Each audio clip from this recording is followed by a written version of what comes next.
Alright guys, it's the following day, and when I came out I was feeling a little overwhelmed. I was out with my dad most of the day today picking up parts, gone to the dealership. He wanted all OEM stuff, which is great. It is costly, but you can't really deny the results. The car has been on the road 100,000 miles, and really nothing has really been done to it, and it's been driving just fine. The fact of the matter is, I think the best thing that I could have done was actually come out and I cleaned the shop up, and I've decided to go ahead and straighten things up that are pertaining to the current vehicle that I'm working on now. I kind of started getting it mixed up in my head about Pedro and the Dakota and then this car coming in, and I'm trying to make room for everything, and it's very difficult to do. So what I ended up doing was just kind of prioritizing. So if you guys are having a little bit of the scramble brains right now, go ahead and focus on the most important, the most recent thing that you can now, and go ahead and clean up and set up just for that so you can knock it out as soon as possible. In this situation, I know I'm going to be waiting on some parts. We had to order a bunch of things that are not going to be here for another couple of days. So I'm going to concentrate on what I can do with what I do have, and get that out the way as soon as I can. And if there is still time between waiting, if there's still downtime, what I will do is I will put all of these tools away. I'll write down everything that I need to do, what needs to be accomplished. I'll go ahead and start a list for it, put everything away, and then I will go ahead and reset again for whatever my next thing is in line while I'm waiting for that. So it's just about prioritizing, and I don't know why I'm telling you guys this, but it just kind of helps me get it straight in my head as well. So, you know, I figured I'd go ahead and share a little bit of that piece of information that's going on with me right now. So what I decided to do is, before I flush, I'm going to go ahead and go underneath the vehicle and go ahead and start taking the cross member out for the transmission, so I can go ahead and start flushing the transmission fluid. I have everything I need for it. I figured I might as well go ahead and knock that out now, so that way I don't have to crawl under a mess to get to that right away. But we're gonna go ahead and do that now. So sorry about the rambling, just gonna go ahead and get to it. So you guys are going on a GoPro, you're gonna see how to change the transmission fluid on an SRT8 09 SRT8 Challenger. Okay guys, so the first thing I'm gonna do is I'm gonna go ahead and slide I'm gonna slide this jack underneath the transmission, brace it with this because that cross member is gonna have to come out. Alright guys, so as you can see, here's the transmission, and we're just gonna go ahead and set the jack right where we can get to it. Alright, so I have the jack in place. You got 1, 2, 3, 4, 5, 6, and we're just gonna take all of these out. Right there is the bolt for the drain. So basically you just got to use a 3/8 extension and stick in there, and then crank that thing off of there. If you just undo it with the cross member on there, you're gonna get a mess. Stuff is just gonna go everywhere. Alright, this is a 15. So these are 13s, and the two in the middle are 15. So we're gonna try to drop this thing down now. Actually, we're gonna start from the center with the 15s.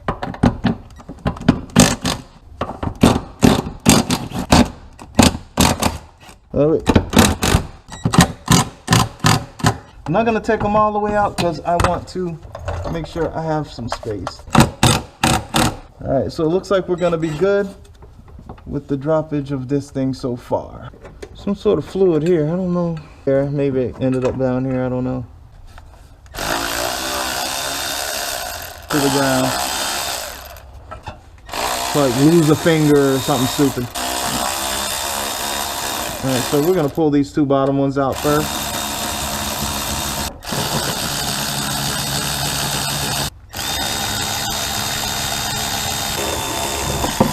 Alright, so there we go. And it's so we got this whole cradle out, and that's a good thing. It's supposed to just kind of pop out there, but we're not going to worry about that. So what we got now is a clear shot at this guy right here. I'm going to leave that light there. Want to break this loose for now, and then go grab a bucket for the fluid. So I am back with a bucket right here, and then I also brought a rag for cleanup, and I also end up putting my nuts and bolts in this little magnetic tray here. If your car makes it 100,000 miles and it's been on the same fluid, I don't care what kind of fluid it is, it's time to change that crap.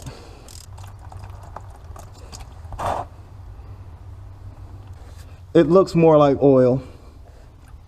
Alright guys, I'm gonna go ahead and let that drain for a little bit while I prep the other stuff, and I'll be back.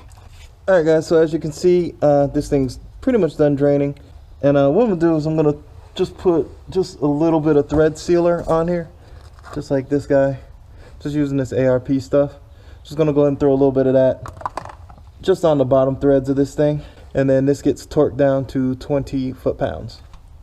There you go, 20 foot-pounds. Now also, when you're done and you finish filling, the top fill bolt is also at 20 foot-pounds. All these other bolts here for the bracket are 45 foot-pounds. All right, maybe you guys got a shot. The fill plug's right up here. 3/8 extension sticking in there, and then you can pull that plug out.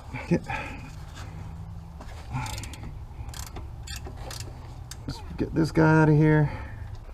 Alright guys, so the stuff that we're going to be using to put in there is this stuff right here. Motor ATF plus 4. I know it says for automatic transmission, but I actually went to the dealership, I've looked online, I've done all of my research, and yes, this is the stuff that you're supposed to put in your manual transmission. So if you have a 6-speed manual transmission, or if you have an automatic transmission, or you need to fill up your power steering, this is the stuff you're supposed to use. Okay, so now that we got that squared away, we're gonna start pumping this stuff through. See you back under the car. People that run corporations are greedy, and all the money that they acquire. Alright guys, so now we're gonna go ahead and put our cross member back into place.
Yeah, I just thought before I toss it out, I'd show you what the transmission fluid looks like. It's supposed to be red, and it looks like motor oil right now.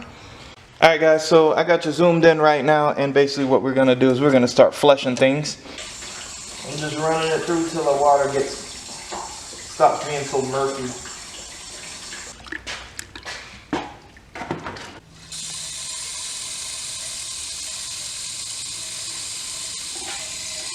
Alright guys, so there's a good look at the gross disgusting mess that was in there.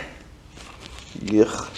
I've flushed through that hose there, through that little hose there, and all those hoses are intertwined back there, so I'm pretty sure I flushed as much as I could out of that way. I flushed down here into the block, and I hooked this hose back up because when I flushed through there, it was starting to hiccup back through there, and I didn't want to make a mess over here, so I hooked the hose back up, and I got it to travel back.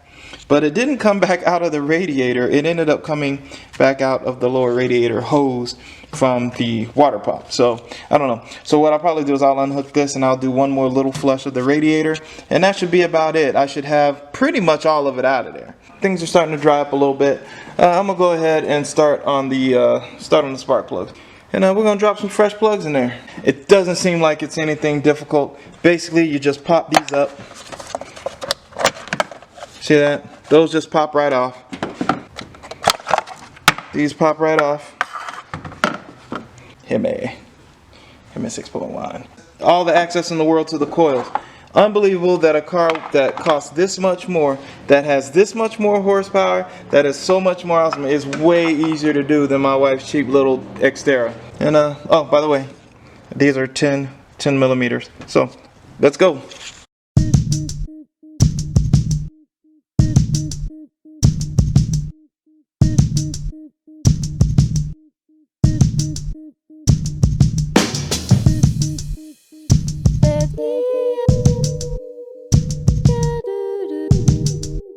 I wanted to go ahead and show you how you can get these plugs out of here, because it seems like it is in a very tight spot. It's actually not that difficult if you have the right tools. You would think this is in the way. It is kind of difficult to remove, so I didn't remove it. So the coil pack boots right here, these guys are really flexible. So these guys do come out without having to remove this. I kind of just turned this to the side. You probably saw that on the GoPro, but in case you didn't, that's what I did. Then what I ended up doing is grabbing a universal 3/8. This is a 5/8 plug socket, and I also have a wobble extension on the other side. Two decent long wobble extension with a universal on the other straight. You can kind of just throw it down in the hole right here, and with your wobble and with your universal, you can put that bad boy right on the plug, and then you can take it out. Oh guys, I also wanted to mention that before I ended up trying to take those plugs out and everything, I ended up removing the top of the relay box. Basically just snaps into place right back here. Just be careful that you don't break the hinges. They do snap out. Just unsnap them, take this off, and then it gives you just a little bit more room for you to manipulate them. So just want to show you that.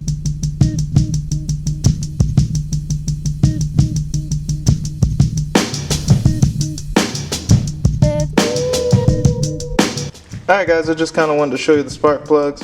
They're looking just a look like they're running just a little, might be a little bit lean.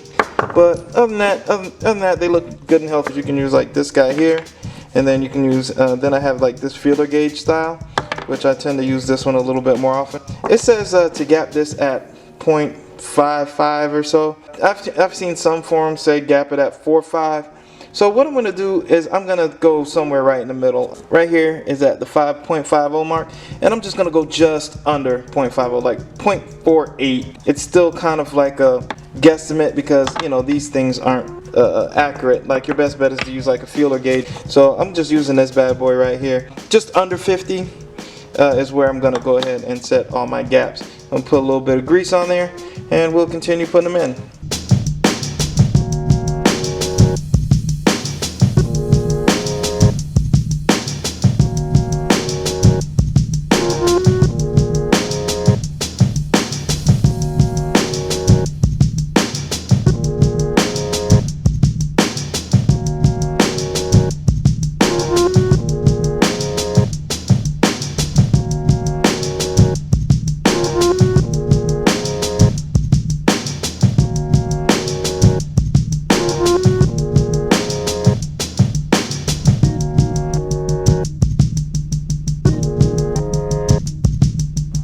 Hey, what's going on guys? It's the following day and you are on the GoPro, so sorry about the terrible audio. Dad is supposed to be coming to help me bleed the brakes.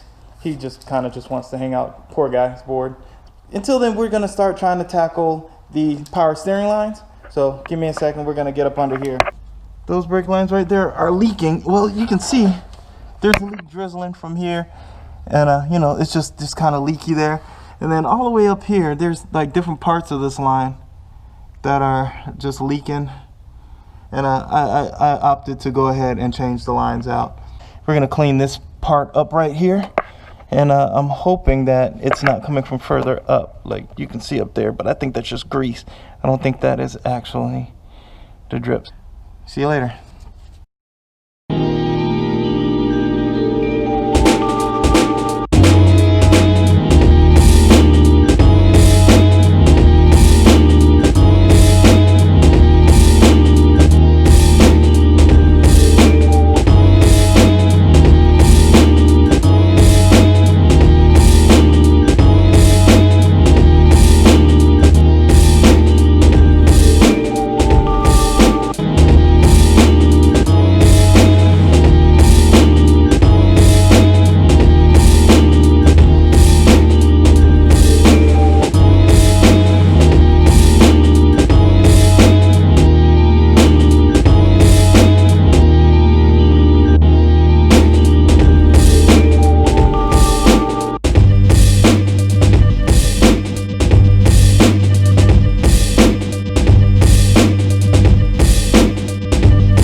So now that I got those lines loosened up from underneath, I kind of can see where those lines are.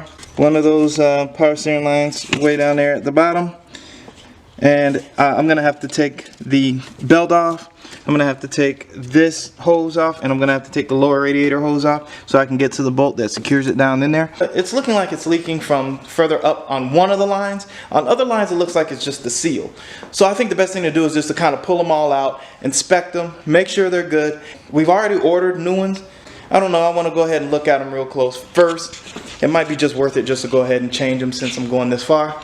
But we'll decide that. It depends on, you know, how tight wallets are around here. We'll see what's going on. Here we go. Alright guys, so I was just kind of working and I completely forgot to put the camera on. But I managed to get out the first brake line. I went ahead and marked it with some yellow tape so I knew where it goes. And it wasn't that bad. Actually, there was only maybe one or two little brackets holding it in. There's the hole for that bracket right there. And then there's another bracket that's under the car here. But it bolts up right on top of this guy right here where this bolt is. And then there's two of them that's supposed to go there. This one and then there's the other one. So I unbolted that, and then that allowed one of the lines. This is the line that comes directly. So the one with the yellow tape, that's where this line goes in, goes down, and it connects to a bracket right underneath the crank pulley. Bracket underneath the crank pulley. And then there's another on where some of the suspension components go. And it shares a bracket with the other one. I marked it with yellow tape. That one's out, so I'm gonna go pull the other one. And there's these plastic covers that cover the radiator and some other components. If you pull those out, which they just come right out, you don't have to force them or nothing. This is what's starting to make me love Dodge right now. If you pull those out and you look right down in there, you can see all the hoses for the power steering line going directly into the power steering cooler, which is really awesome. Or the trans cooler, I think they share the same thing. But basically there's the line that's what came out of the reservoir. And if you follow them back, one goes in here and the other one goes to the pump. See that? So yeah, if you just pull those back, you can actually see those lines, and you can pull them from there because there is a little space. You can see where the light's coming in. You can see where the light's coming in from this side. There's a little space where you can put something in there. You can get that line out of there if you wanted that line. Now, I don't need that line. That line's not leaking. What I do need is this line on this side, which is really awesome as well because look, you can actually see that line down there too. Directly under that wire harness, you can see that there is another power steering line, and you can get to it through the same way. There's a little hole right here, and you can just put your tool right there and you can get that out of there. So this is why I'm starting to like Dodge. It's almost like Dodge wants you to mess with their cars. Take the Dodge Demon for example. If you've ever seen anything about the Demon, they want you to take it to track. They want you to mess with it. They want you to put big wheels on it. Underneath the hood, everything's pretty easy to work on. Same thing with this SRT8. It's amazing. I guess that's why people like muscle cars so much, because they are actually not too difficult to work on. They're made to be strong, and the companies that make these cars want you to mess with them. They want you to go out there and have fun and destroy things and buy more parts for them and make them faster and destroy them again. They want you to do that, which is cool in its own way. But anyway, guys, I'm going to go ahead and keep going. I'm going to go ahead and pull this line out of here. I'm gonna try to get you on, get it on camera, but we'll see how that turns out. It's not a very good film day today. So yeah, just stay with me, guys. I'm gonna keep going. But yeah, guys, this is what I'm gonna do. I'm gonna go ahead and use some long reach pliers, and I'm gonna dig down in here and see if I can't get this bad boy off of here. This is my dad, and this is YouTube land. Say hi, YouTube land. Hi, YouTube land. All right, so he's the owner of this gorgeous beast right here. So I stopped a little short. We're almost about to take this other power steering line out. Okay. We got the first one out. I've marked it with yellow tape. You have to show me the double plug thing. Let me get my glasses. Alright guys, I'm going to go ahead and finish trying to get this power steering line out. When it's out, I'll get back to you. And me and my dad, we're going to go ahead and bleed these brakes. So I'll see you guys in a little bit. Sorry, I'm not going to time lapse this. I'm just going to go ahead and knock this thing out. Basically, it's just a clip on a hose. Yeah, you reach it, you take it out. Alright. And just wanted to show you that, look at that. This is what we're pulling out of the reservoir now. Shout out to Doc and her crew at the animal clinic. Give me these little syringes. Hey guys, alright, so we were supposed to start bleeding these brakes. When I went to go start bleeding the first caliper, well, it looks like the little bleeder on there is clogged. It won't bleed. I ended up taking it completely off just so I can test the caliper, and everything's flowing fine through the caliper. The caliper's doing what it's supposed to do, but that bleeder screw is just totally clogged. So we have to wait to get some more bleeder screws.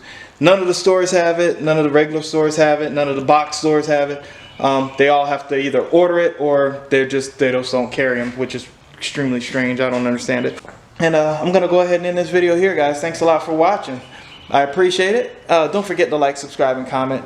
Don't forget about my Zazzle store. If you guys like what I'm doing here, please support by go ahead and getting yourself some Wrench Trench merch.